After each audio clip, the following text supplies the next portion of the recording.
Mga antingerong pumatay kay Kapanalig, Canole Horror Story. Madaling araw ng Huwebes nang makasabayan ni Tandang Pedro si Romeo upang mag-igib sa balon. Pansin na pansin ni Tandang Pedro yung kalungkutan mula sa muka at sa mga mata ni Romeo, dahilan kung bakit hindi niya maiwasan magtanong. Romeo, bakit hindi ka kumikibo? Parang hindi ako sanay. Tatang Pedro, nakakahiya kasi sa asawa ko. Bakit naman? Ang tagal-tagal nyo nang nagsasama. Magpahanggang ngayon, nahihiya ka pa rin ba sa isang bagay? Ang nakakahiya po kasi, nang silipin ko yung balde namin, wala na kaming bigas. Hindi sanay na nagugutuman yung asawa ko. Baka meron kayo dyan. Baka pwedeng makahiram muna ng bigas. Walang problema, Romeo. Bigas lang ba ang kailangan mo? Marami akong pananim na saluyot sa bakuran ko. Ang hirap naman kasi sa'yo, Romeo. Hindi naman magkalayo ang bahay natin tapos hindi ka nagsasabi. Tandaan mo, ipinagbilin ka sa akin ni Canole. Ano't ano man ang mangyari, sagutin kita. Alam mo'y natutuwa ako sa'yo, Romeo. Dahil sa tagal-tagal ng panahon na lumipas, nagkaroon ka na ng asawa at anak. Magpahanggang ngayon, tinutupad mo pa rin ang pangako mo kay Canole. Ako naman ho kasi, pag sinabi kong magbabago ako, magbabago talaga ako.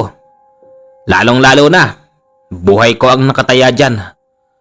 Katulad ngayon, nagugutom ako. Pero hindi man lang pumasok sa isip ko na alam niyo na. Magaling. Sige, bilisan natin ang pag-iigib at dumiretso tayo sa bahay at bibigyan ko kayo ng pang-umagahan. Maraming salamat po. Si Matandang Pedro at si Romeo ay halos magkatabi lang ang bahay. Si Tandang Pedro ay isang manggagamot, habang si Romeo naman ay nagbabagong buhay na isang aswang. Nasa 5 taon na ang lumipas mula nang bigyan ng babala ni Canole si Romeo. Mabuti na lang at pumayag itong magbagong buhay para na din sa kanyang sarili at sa bubuuin niyang pamilya. Yung lupang kinatitirikan ng bahay ni Romeo ay pag-aari din ni Matandang Pedro at ginawang tagapagbantay ni Canole si Tandang Pedro para kay Romeo. Eto na, 2 kilo yan. Napakabait niyo po talaga. Wala yon. Pumitas ka na ng mga dahon ng saluyot dyan. O yung kahit na anong gusto mo. Parang nakakahiya na po. Huwag kang mahiya, Romeo. Ayos lang yon. Sa araw na yon ay merong dumating na pasyente.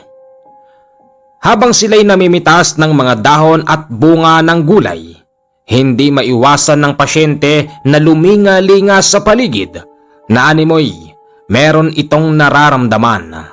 Pansin na pansin din yon ni Romeo at agad niyang sinabi kay Tandang Pedro yung mga salitang, Tandang Pedro, yung pasyente mo, kalahi ko, mag-iingat ka. Kung sakaling kailanganin mo ko, tawagin mo lang ako. Sige, at marami-rami na rin ang napitas natin. Iho! Halika, dumiretso ka na rito. Huwag ka nang magpainit dyan. Halika na! Pagpasok ng pasyente ay bigla itong napahiyaw. Wika nun. Bakit, iho? Ano bang sakit mo? Epilepsy! Epilepsy? Iho, Hindi ako nakakagamot ng epilepsy. Kung gusto mo'y magtungo ko na lang sa ospital.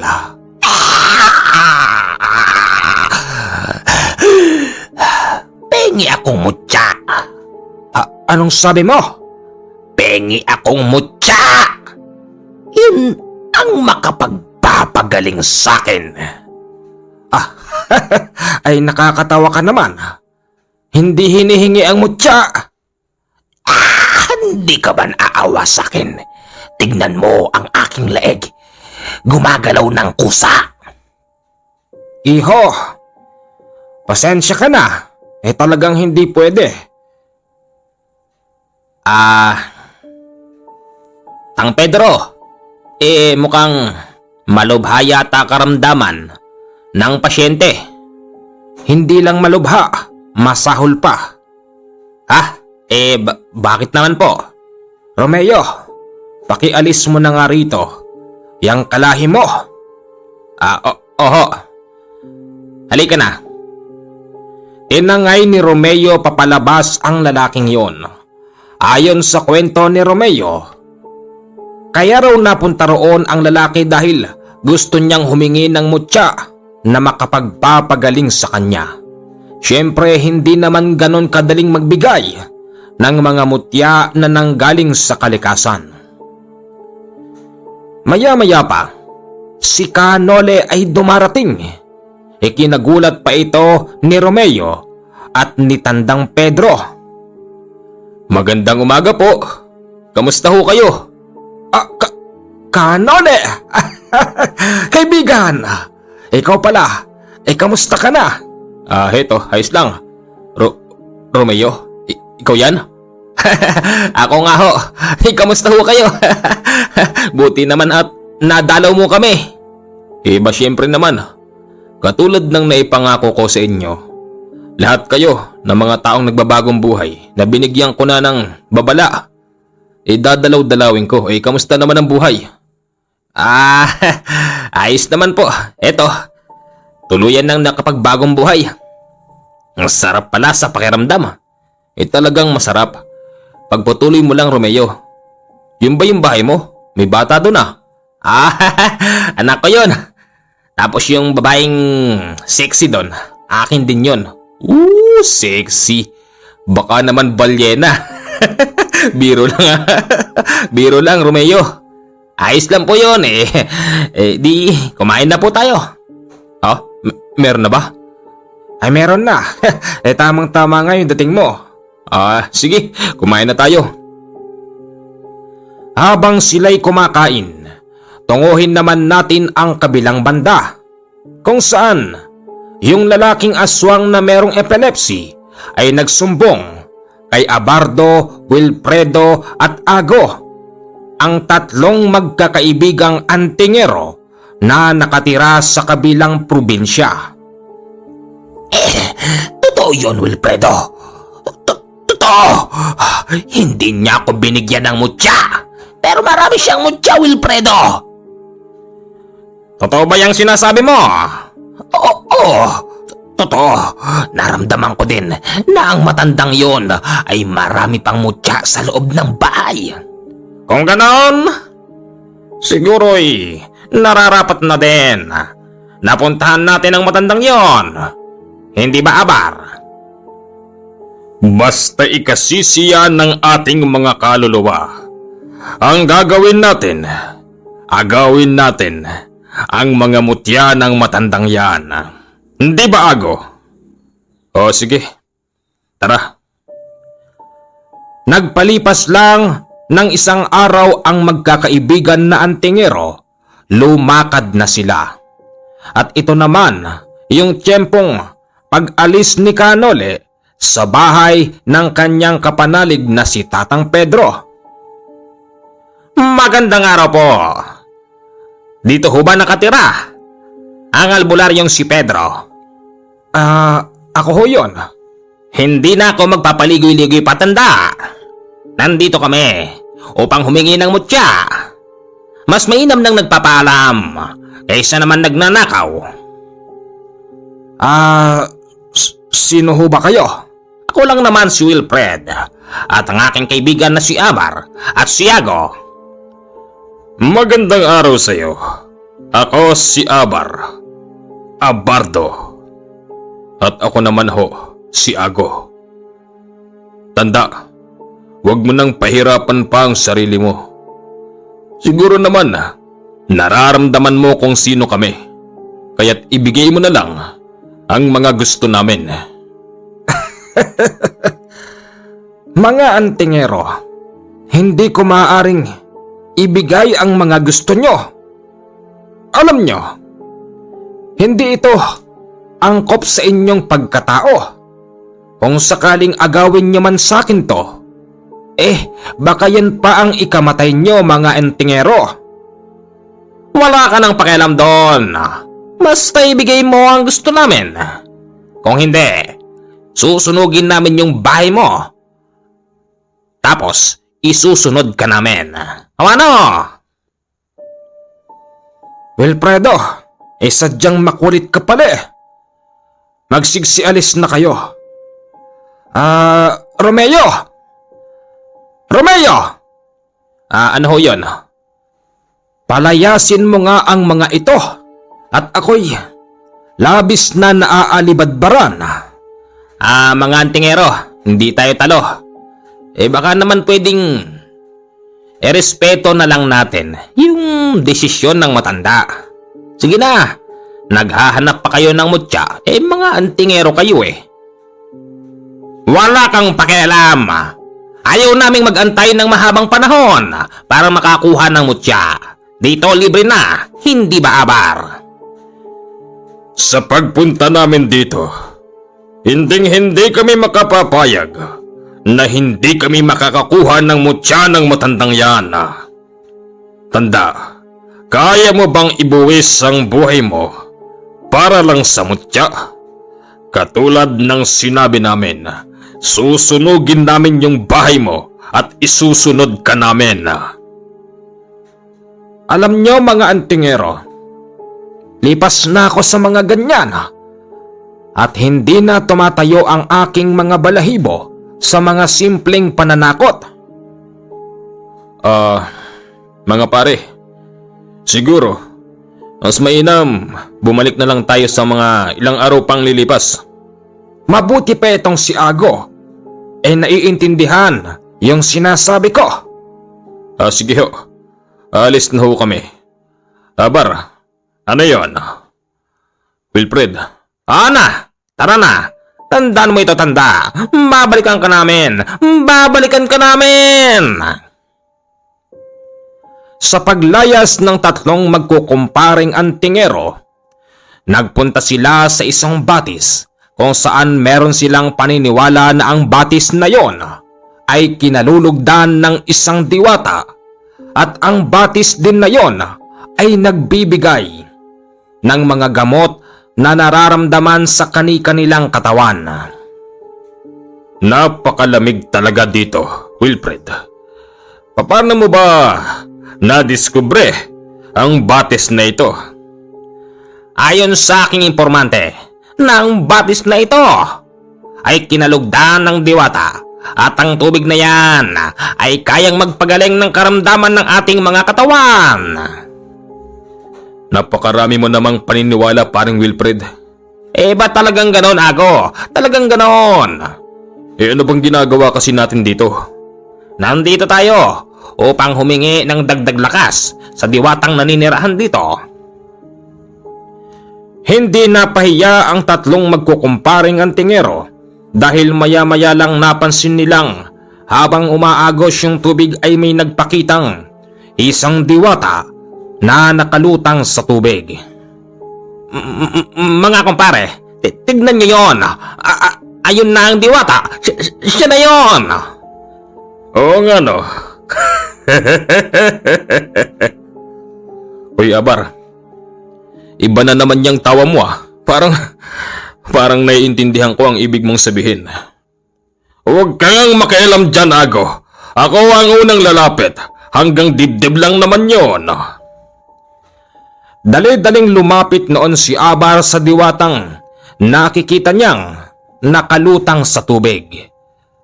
Hanggang dibdib nga lang ang tubig tapos kinausap niya yon ng malapitan. Magandang araw ho sa inyo. Mabuti naman at nagpakita kayo sa amin.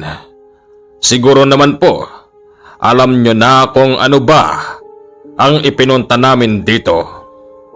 Ako nga ho pala si Abar, isang antingero na naniniwalang balang araw kami ang magiging kasagutan. Abar? Tama? Opo, ako po si Abar. Abar, hindi ko kayo maaaring bigyan ng hinahanap nyo dahil mali ang inyong paniniwala. Paano nyo po nasabi yun? Wala naman ho kaming ginagawang masama at ang aming mga tangan ay purong mga nasa kanan. Dalian mo dyan, Abar! At ako naman mamaya. Huwag ka munang makialam dito, Ago. Hindi na nakatiis ang dalawa kaya't lumapit na rin sila sa pag-aakalang kakalooban sila ng kanilang kahilingan. Pero nagkamali sila sa pagkakataon na yon dahil hindi sila pinagbigyan. Nang dahil dito, umahon na lang ang magkukumpare tapos naglagay ng tubig sa plastik at iuuwi nila. Pag uwi nila sa kani-kanilang bahay, ikinagulat ng tatlong magkukumpare dahil yung tubig na inuwi nila ay biglang naging lumot. Ano ba to? Paano naging lumot to? Makapunta nga sa dalawa. Oy! Paring Abar! Paring Wilfred! Naging lumot yung dala ko! Pare-parehas tayo ng problema. Naging lumot din yung dala ko. Tignan mo! Tignan mo! Oo nga no. Pare-parehas nga tayo ng naging problema. Naging lumot din yung dala ko. Ay nako. Akala ko pa na may pwede ko nang ipanghilot to sa aking katawan. At syempre, para na rin sa anak kong merong karamdaman. Ang tatlong magkukumpare na si Ago, Wilfred at Abar, lahat sila ay merong mga anak at asawa. Tapos, ang kani-kanilang asawa ay merong karamdaman din na halos hindi nila masolusyonan. Sa totoo lang, kaya naiisip ng tatlong magkukumpare na agawin ang mutya ng matanda dahil isa yon sa makapagpapagaling sa kani-kanilang asawa.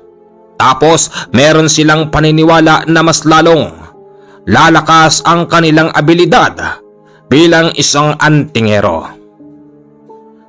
Isang gabi, muling nagtipon-tipon ang tatlong magkukumpare. Hindi na ako makatiis. Naaawa na ako sa aking asawa. Abar. Oh, ano? Eto na ba ang pagkakataon? Patayin natin ang matandang yon. O sige, kung yon ang kinakailangan, Abar, ako mangunguna. Ago, siguraduhin mo lang na kapag tinamaan mo ang matandang yon ay kaya mo siyang patumbahin.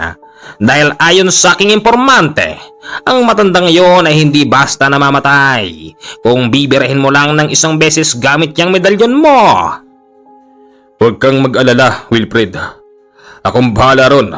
At pag napatumba ko ang matandang yon, sundan mo na agad, Abar. Nagkakaintindihan ba tayo? Walang problema doon, Wilfred. Ago, akong bahala. Titiyakin ko na mas matindi ang tatama sa katawan at mukha ng matandang yon. Lumakad ang tatlong magkukumpare. At nagkataon naman na nung gabing yon, si Romeo ay inaway ng kanyang asawa kaya't doon siya nakitulog sa bahay ni Tandang Pedro. Maraming salamat po. Napakalaki na ng tulong niyo sa akin, Tatang Pedro. Di ko naman akalain na aawayin pala ako ng asawa ko. Ay bakit ba kasi? Ano bang pinag-awayan nyo, Romeo? Simpleng ano lang gusto ko lang naman sanang sundan yung anak namin. Kaya lang ayaw Hayaan mo na. Babae yun eh. Pagbigyan mo na lang. Halika na at matulog na tayo. Tabi na lang tayo rito. Ay, salamat po. Hindi ho ba kayo naiinlang? Bakit naman ako maiilang? Siyempre, albularyo kayo. Ako magpahanggang ngayon aswang pa rin ako. Wala namang gamot dito. Ay, nako Romeo. Halika na. Matulog na tayo. May tao po yata. Sino ba yan? Gabing-gabi na. Tao po. Ako ito si Abar. Magbukas kayo ng pintuan. Sino nga Bar? Napakabilis mo namang makalimot, tanda. Ako ito si Wilfred. Pagbuksan mo kami. At ako naman si Ago. Pagbuksan mo kami ng pintuan kung ayaw mong direktang sunugin namin yung bahay mo. Tandang Pedro, yun yung 3 pinalayas nyo nung isang araw. Oo nga. Ano bang kailangan ng mga ito? Tara, bumangon tayo. Paglabas ni Tandang Pedro at ni Romeo sa pintuan, kinagulat nila ang kasuotan ng 3 lalaki. Si Ago, may nakabalot sa kanya na mga nagtatabaang kadena, tapos sa bandang kanan niya ay meron itong hawak na palakol. Eto namang si Wilfred, may nakalagay sa kanya na parabang ginupit na katawan ng drum. Naging baluti ito ni Wilfred, tapos sa kanyang kanang kamay ay merong itak. Si Abar naman, may mga nakatusok sa kanyang katawan na parabang pinagputulan na kahoy. Nakatagos yun mula sa kanyang dibdib hanggang sa likuran.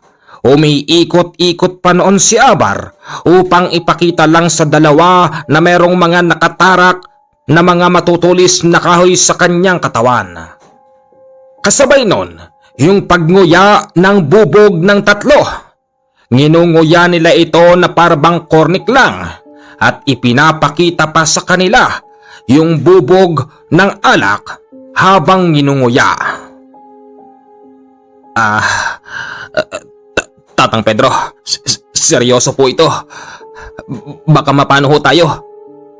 Romeo, tamang nagbabago ka na. Pero sa ganitong sitwasyon, kailangan mong gamitin kung ano ba ang kaya mo.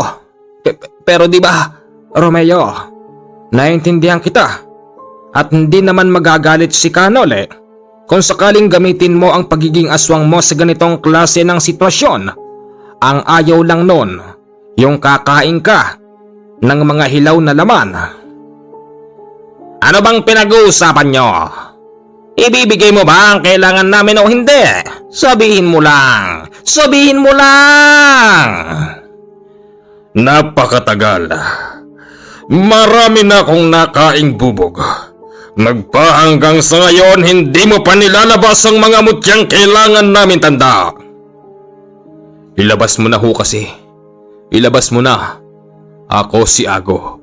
At meron kaming usapan na ako ang mauunang uunday sa'yo. Ilalabas mo o hindi? Sandali lang mga antingero. Sandali lang. Romeo, halika. Dalian mo. Isinarado ng dalawa yung pintuan. Tapos, ang matandang Pedro ay pumunta sa kanyang kusina. Kinuha niya yung isang garapon doon na puno ng kung ano-anong klase ng bato at magkakaiba pa ang kulay ng mga yon. Tatang Pedro, wag nyo sabihin, ibibigay nyo sa kanilang ang mga kailangan nila, ganun ba? Huwag ka maingay. Ito lang ang kailangan nila para makalis na ang mga antingerong yan. Kayo po.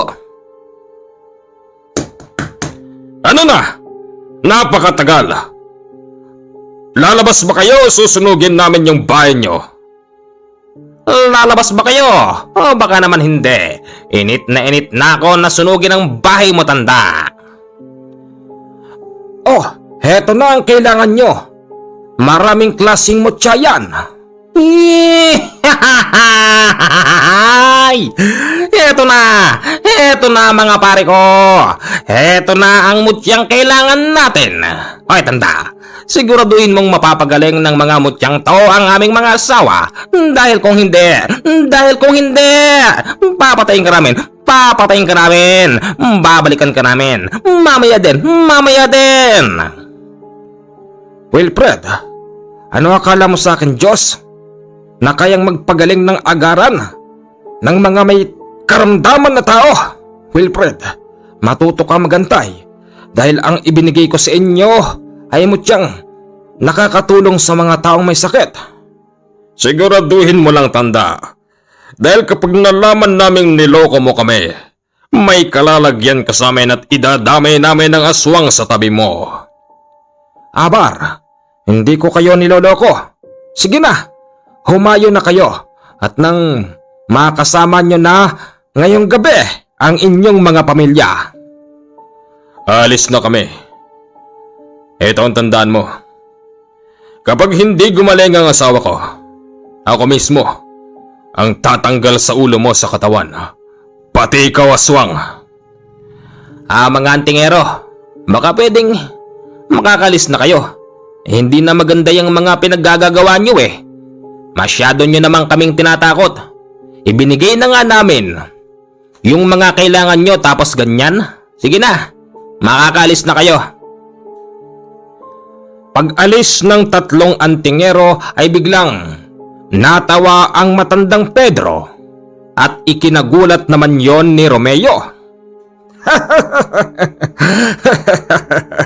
Mga uto-uto! Anong uto-uto? Anong ibig niyong sabihin, Tatang Pedro?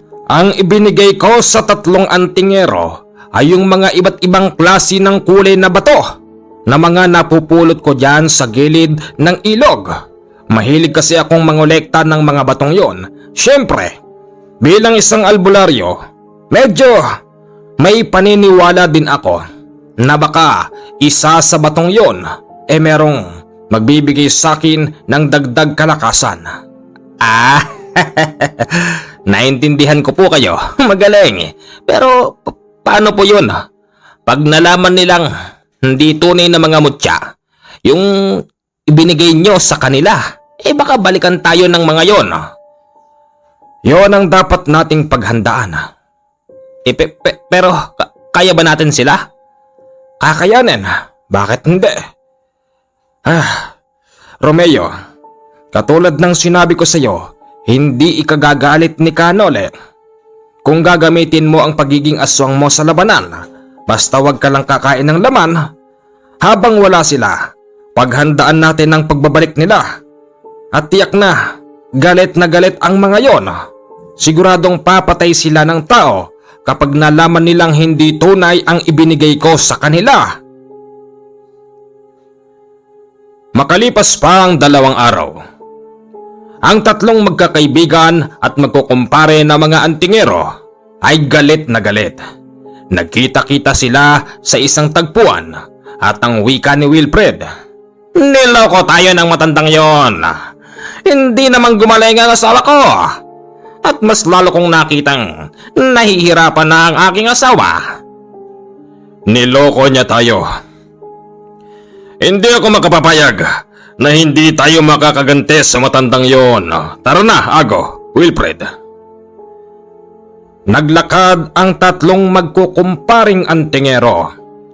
Nagtungo sila sa bahay ni Tandang Pedro hanggang sa inabot na sila ng dilim. Kapansin-pansin yung katahimikan sa paligid. Tapos yung bahay ng matanda ay silyado na ng mga siit. Wala yatang tao. Tanda! Lumabas ka na dyan! Kapag hindi ka lumabas, susunugin namin yung bahay mo pati mga pananim mo! Lumabas ka na dyan, tanda. Huwag mong ubusin ang pasensya namin.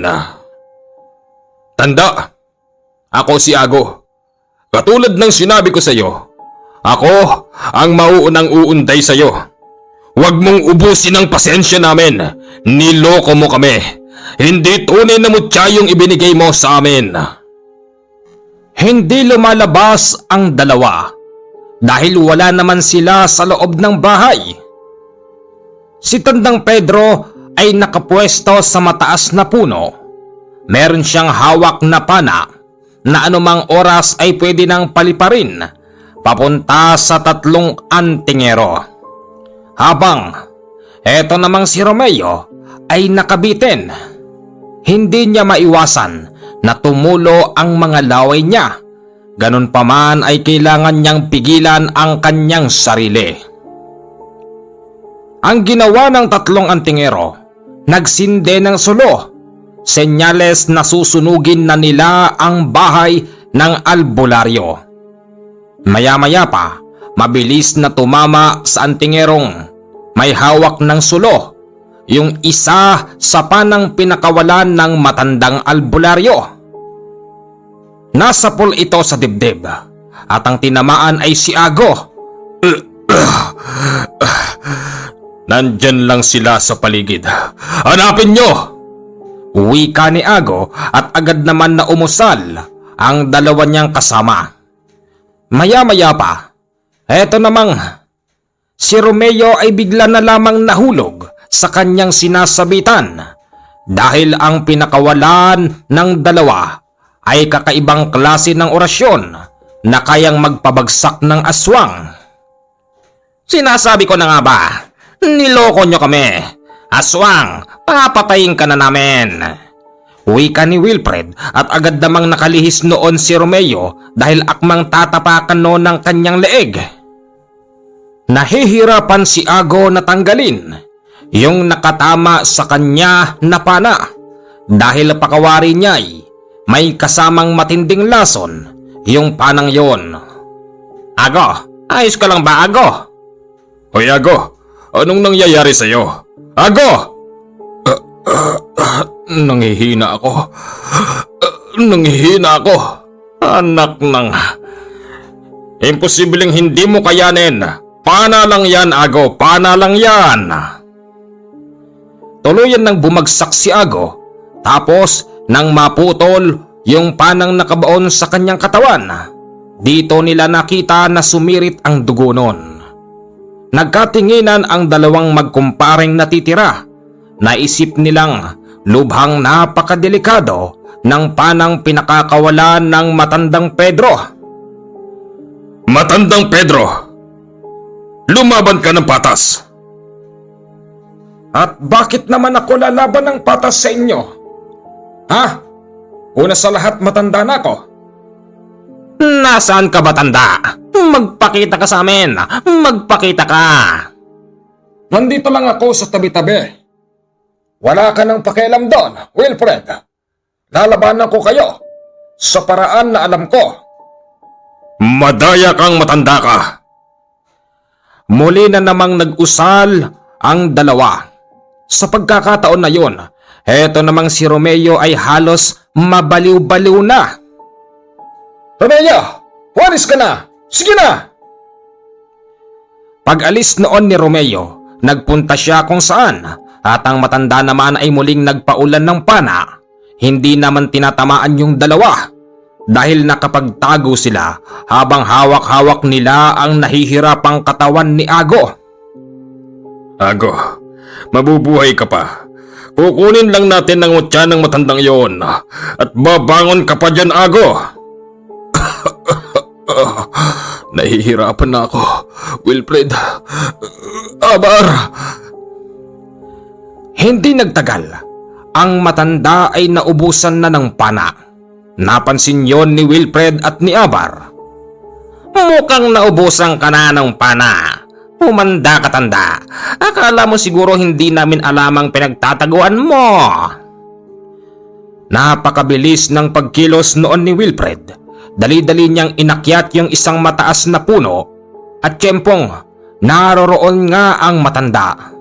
Sa bilis ng pag-akyat doon ni Wilfred ay hindi na malaya ng matanda na malapit na pala ito. Dinamba siya roon ni Wilfred at yung sanga na kanyang inuupuan ay biglang naputol. Dahilan kung bakit sabay silang nahulog at ang matanda ay nadaganan pa ng kahoy.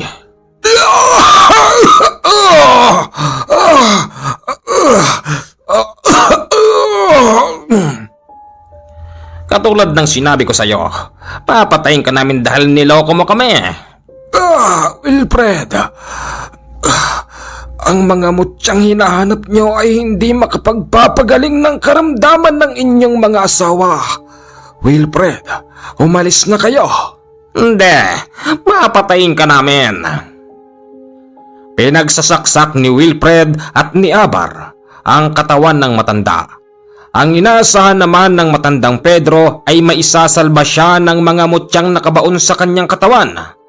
Pero nang dahil na rin sa kakaiba ang ginamit na orasyon ng mga antingerong yon na nakalagay sa kanilang panaksak, dito ay natuluyan ang matanda.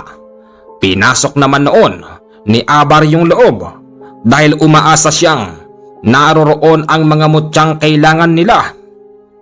Sa dami ng bote roon, wala siyang mapagpilian hanggang sa naisip na lang ng dalawa na baka yung mutya na kailangan nila ay nasa katawan ng matandang Pedro. Kinuha ng dalawang yon ang nakabaon na mutya sa katawan ng matandang Pedro, tapos binitbit nila ang patay na katawan ni Ago. Maya-maya pa, si Romeo ay biglang lumapag. Romeo! Ano pong nangyari? Ayos lang po ba kayo? Teka, kukuha ko ng halamang gamot. Huwag na, Romeo. Hindi na kailangan. Tanggap ko na mangyayari ito, Romeo.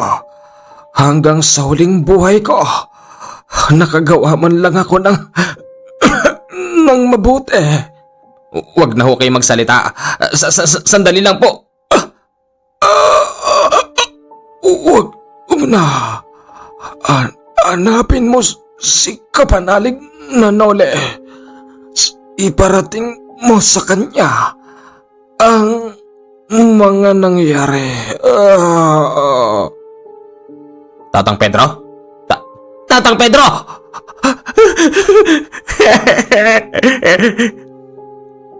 Napaiyak na lang noon si Romeo. Inuwi niya sa kanyang bahay ang matanda. Sinabihan niya ang kanyang asawang mataba na dito lang siya at bantayan ang katawan ng matanda.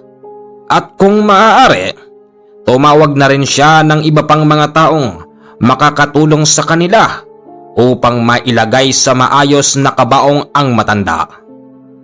Saan ka ba kasi pupunta? Ha? Romeo, meron tayong patay dito tapos aalis ka? Mama, bago mawalan ng buhay si Tatang Pedro, ang sabi niya sa akin, puntahan ko raw si Kanole. Hindi ko alam kung saan siya hanapin. Mama, kailangan malaman ito ng kanyang kapanalig. O sige, mag-iingat ka. Halos 2 araw na hindi nakabalik noon si Romeo sa bahay nila at pagala-gala siya sa lugar. Baka sakaling naroroon pa daw si Kanole. Gabi ng Martes, alas 9 yon, nang siya ay kumapit sa isang puno dahil napapagod na siya. Hanggang sa maya-maya pa, napansin noon ni Romeo na sa puno na kanyang dinapuan ay merong mabilis na tumatakbo. Dumaan yon. Hindi lang ito nag-iisa. 2 yon dahil may sumusunod. Narinig noon ni Romeo yung boses ni Kanole. Ibig sabihin siya pala yung huling dumaan. Madali itong sinundan ni Romeo hanggang sa mapatigil yung 2 naghahabulan. Dito niya nakita ng malapitan si Kanole. Huwag ka nang tumakbo, gabunan! Mabilis ka nang tumakbo, pero kayang-kaya kitang abutan. Bakit ba hanggang dito sinundan mo ko? Dahil meron kang kasalanan. Ikaw ang pinunta ko rito.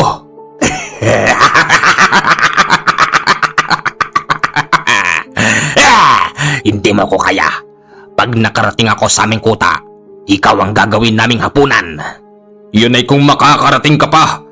Pagod na ako. Humanda ka sa akin, gabunan. Muling nagtatakbo ang gabunan, pero pumutol si Kanole ng gagabaraso na kahoy at agad na pinatama sa katawan ng gabunan.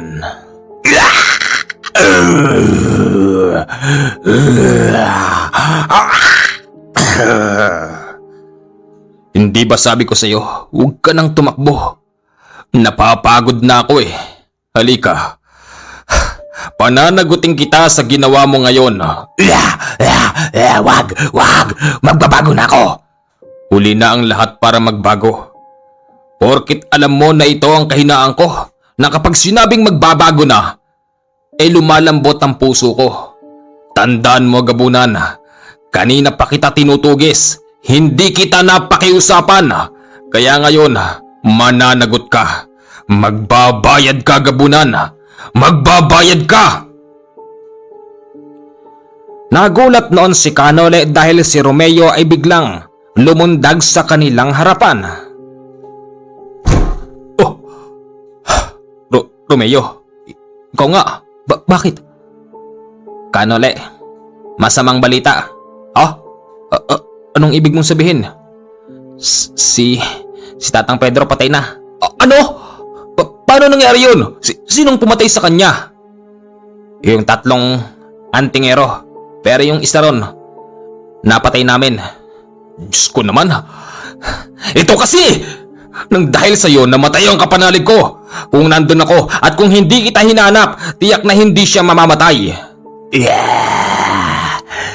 Puntahan mo na yung patay mong kapanalig. Oo. Pero bago yun, gabunan, susunugin kita ng buhay. Maipaghiganti ko lamang yung taong lumapit sa akin. Romeo, pasensya ka na. Alam kong kalahi mo to. Wala po yun. Ayos lang yung Kanole. Sige, sunugin mo. Wala namang silbi buhay ng mga ganyan. Nang dahil sa pumayag noon si Romeo sa sinasabi ni Kanole, isinabit niya etong gabunan tapos sinunog niya. Sumisigaw pa yon at nagmamakaawa, pero hindi na sila binalikan ni Kanole. Pagkatapos noon ay umuwi na sila. Inabutan niyang ang matandang Pedro ay nakalagay na sa kahon. Kapanalig? Kapanalig! Anong nangyari sa'yo? Nahuli lang ako ng dating eh. Hindi sana mangyayari to. Mama, sinong mga mababait na tao ang tumulong? Yung mga taong tinawag ko. Kailan natin siya ililibing, Kanole? Ilibing natin siya ng mga ilang araw pa. Kailangan malaman ng pamilya niya yung nangyari sa kanya. Galing na ho rito sila kanina. Galit na galit ho sila. Ha? Bakit daw?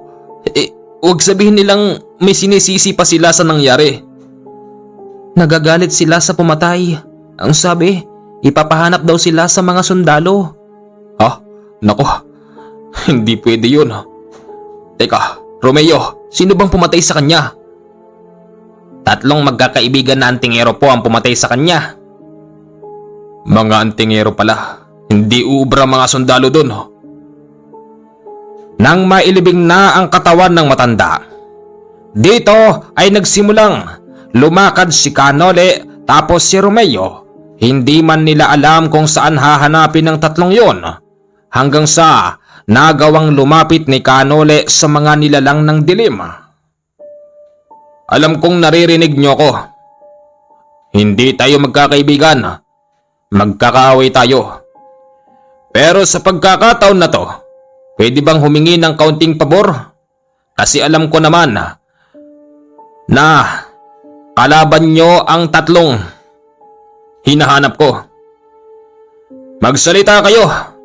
Sabihin niyo sa akin kung saan ba matatagpuan ang 3 antingero na yon. Maya-maya pa Nagulat na lamang si Romeo at si Canole dahil parabang merong maliit na bata na merong kakaibang pakpak ang biglang palutang-lutang ang lumapit sa kanila. Yung hinahanap mong tatlo, nandoon. Doon ang bahay nila. Pumunta ka doon, kaibigan. Hindi din namin gusto ang pakikitungo ng tatlong yun. Sige na. Salamat kaibigan, salamat. Dali-daling tinungo ni Canole ang lugar na itinuturo ng nilalang. Nakita nila sa bandang baba. Merong 3 bahay na magkakatabi. Tapos meron ding mga tao. Senyales na mukhang merong burol. May burol. Hindi nila ako kilala. Lalapit ako. Romeo, dito ka lang ha. Sige po. Paglapit doon ni Canole, nakita niyang ang nakaburol ay isang lalaking malaki ang katawan. Tapos meron pang 2 lalaking nakaupo malapit sa kabaong. Nakikiramay ako. Sino ka? Ngayon ka lang namin nakita. Hindi na importante yun. Anong kinamatay niya? Pinana siya ng isang matanda. Kung di ako nagkakamali, ikaw si Wilfred. At ikaw naman si Abar. Meron tayong pag-uusapan. Halika kayo. Nang hawakan ni Canole ang magkabilang baraso ng 2, hinatak sila noon gamit ang malakas na puwersa, dahilan kung bakit wala silang nagawa. Yung pinatay nyo ay kaibigan ko, ang matanda na si Pedro. Kung ganoon, ikaw pala yung kaibigan niya. Hindi mo ba alam na ang aming kumpare ay pinatay din niya? Pero kayo ang may mali. Pilit kayong nangaagaw ng mutya. Paniwalang paniwala kayo na maiibsan ng mga mutya na yon yung karamdaman ng inyong mga asawa. Teka nga, ano bang pinunta mo rito? Nagpunta ka ba rito para sumbatan kami? Oo, Wilfred. Dahil mali ang ginawa nyo. O ano? Napagaling ba yung mga asawa nyo? Hindi naman, di ba? Hindi sila napagaling. Imbis na meron pang buhay sa panahon ngayon. Pero wala na. Pare-parehas nating mahal yung mga namatay. Walang nagtagumpay. Ngayon, pinatay nyo ang kaibigan ko. Gusto kayong panagutin ng pamilya nun. Kaya pinahahanting kayo sa mga sundalo. Kaya kung ako sa inyo, lumayas na kayo dahil hindi kayo kayang saluhin ng mga anting-anting nyo. At sino ka para utusan kami? Anong pakialam namin kung hinahanap kami ng mga militar? Sa palagay mo, ubra ba sa amin ang mga militar na yon? Mauubos lang ang kanilang mga bala, pero hindi nila kami mapapatay. Lalaban kaming 2 ni Wilfred. Totoo yon. Wala nga namang bala na gawa ng tawang pwedeng makapatay sa amin. Kami, lalaban kami kahit pitpitan ng bayag. Bahala kayo. Hindi man ako ang gumante sa pagkamatay ng aking kaibigan. Ipauubaya ko na ito sa kinauukulan. Tandaan nyo, kayong 2 lang ang merong kasalanan. Huwag nyong hayaan na pati yung mga asawa't anak nyo ay madamay. Sila hindi mga antingero. Tatalaban sila ng bala. Makalipas pa ang 2 araw, nailibing na si Ago. Nagpaalam naman na noon si Canole kay Romeo at muli siyang pinaalalahanan na ipagpatuloy lang ang pagbabagong buhay. Sa 2 araw na lumipas ay natagpuan ng mga militar ang 2 antingero. Desidido ang 2 na lumaban dahilan kung bakit sinapit nila ang kamatayan. Nalaman yun ni Canole dahil nung gabing natutulog siya ay nagulat na lang siya dahil naroroon na si Romeo at ibinalita ang nangyari. Paano mo ako natuntun, Romeo?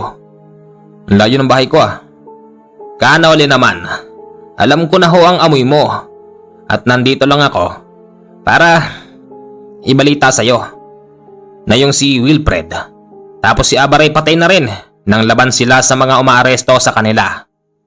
Ganun ba? Alam mo, Romeo, Kaya umalis din ako eh. Pinaubaya ko na lang sa kanila ang problema. Romeo, salamat sa balita. Katulad ng sinabi ko, ipagpatuloy mo lang ang pagbabagong buhay. Apo, sige po, alis na ako at medyo malayo ang aking lalakbayin. Malayo. Saglit nga lang nandito ka na eh. Ginamit mo yung malapaniki mong... Sige na, mag-iingat ka, Romeo. Salamat po. Mga kababayan, hanggang dito na lang po ang ating kwento. Ngayon, yung susunod po nating istorya, asahan yung meron na po tayong shoutout dahil nasa 5 minuto na po yung mga nagpapabate. O baka may hahabol pa dyan. Okay, maraming salamat po at pakidalaw po ang sa kong channel na Misteryo ng Bayan. Pasensya na po kayo kung medyo madalang mag-upload doon. Salamat po sa inyong lahat.